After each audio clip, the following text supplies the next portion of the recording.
LOC के पार 10 से 12 आतंकी कैंप। एलओसी के पास आतंकियों के लॉन्चिंग पैड से आतंकियों को भारत में घुसाने की तैयारी। सेना प्रमुख मनोज मुकुंद नरवाने के इस बड़े बयान का मतलब समझ रहे हैं आप। सीमा पार की एक एक हलचल पर सेना की बेहद बारीक नजर है। एक एक जानकारी बेहद सटीक है।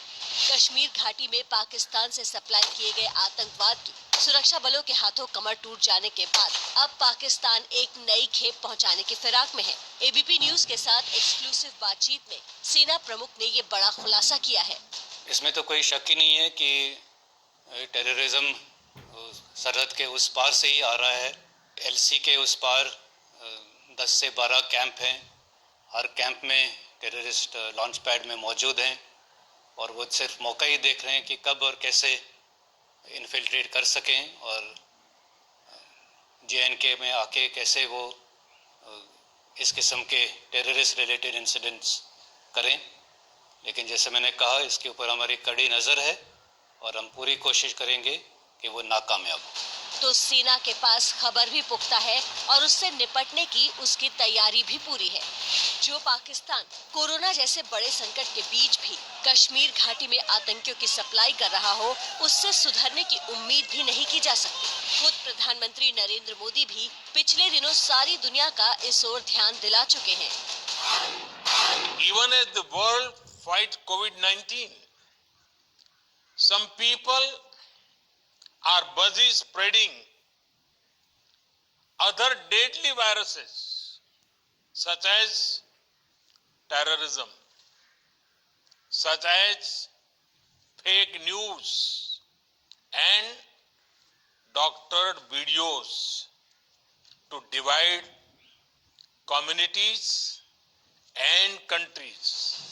जो बात प्रधानमंत्री नरेंद्र मोदी गुट निरपेक्ष देशों के वर्चुअल सम्मेलन में कुछ दिनों पहले कह चुके हैं, उसी को कुछ और विस्तार से एबीपी न्यूज से एक्सक्लूसिव बातचीत में सेना प्रमुख जनरल नरवाणे ने कहा है। तो क्या सेना प्रमुख जनरल नरवाणे और पीएम मोदी के बयान में देश के लिए कोई संदेश छिपा है? क्या इन बयानों में आतंक के खिलाफ किसी बड़ी कार्रवाई की ओर इशारा है? क्या पाकिस्तान वायरस का पक्का इलाज करने का कोई बंदोबस्त किया जा रहा है? वैसे आतंक को मटियामेट करने के लिए अपनी तैयारी का ट्रेलर हमारे सुरक्षा बल पिछले दिनों पूरी दुनिया को दिखा चुके हैं, जब कश्मीर घाटी में लंबे समय से सक्रिय आतंकी संगठन हिजबुल मुजाहिदीन के कमांडर रियाज नाइकू को सुरक्षा बलों ने ऐसा घेरा कि उसका काम तमाम करके ही दम लिया। सरकारी रिपोर्ट बता रही है कि इस साल जनवरी से लेकर अब तक कश्मीर घाटी में सुरक्षा बलों ने कुल 69 आतंकियों को ढेर कर दिया। इनमें हिजबुल मुजाहिदीन के 22 आतंकी मारे गए, वहीं जैश-ए-मोहम्मद के 11 आतंकी और लश्कर-ए-तैयबा के 6 आतंकी भी ढेर हुए हैं। यानी कश्मीर अब आतंकी संगठनों की कब्रगाह बनता जा रहा है। सेना प्रमुख बता रहे हैं कि पुख्ता खुफिया सूचनाओं की वजह से ऐसा मुमकिन हो पाया है। हमारे पास इसको निपटने के लिए एक स्ट्रैटेजी है, जो हमारा CICT ग्रिड है, काउंटर इन्फिल्ट्रेशन और काउंटर टेररिस्ट ग्रिड। उसको हम लगातार बदली करते रहते हैं, जो हमें इंटेलिजेंस इनपुट मिलते हैं उसके अनुसार। और इसी की वजह है कि हम ये 2-3 जो किस्से हुए हैं और इनको हम घेर पाए हैं, या तो बॉर्डर के ऊपर या हिंटरलैंड में, और उनके खिलाफ हम बहुत ही सक्सेसफुल ऑपरेशंस कर पाए हैं और बड़े बड़े लीडर को हम मार चुके हैं।